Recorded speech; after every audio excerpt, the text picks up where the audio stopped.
Mutual फंडमध्ये पैसे टाकायचे पण एस-आय-पी करायची का लमसममध्ये पैसे इन्व्हेस्ट करायचे हे कळत नाही. पुढच्या 2 मिनिटांमध्ये आपण कन्फ्युजन क्लिअर करू. एस-आय-पी म्हणजे दर महिन्याला ठराविक रक्कम इन्व्हेस्ट करणे.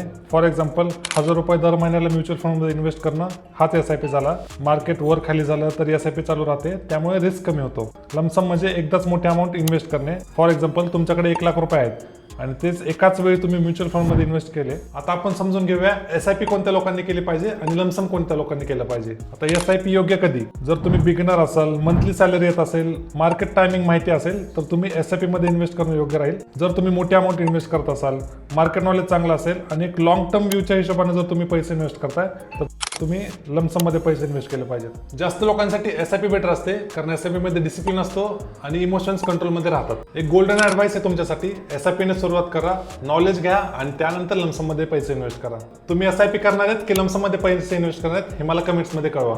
अशाच कॉन्टेंटसाठी माझ्या पेजला फायनान्स कोश पेजला फॉलो करा.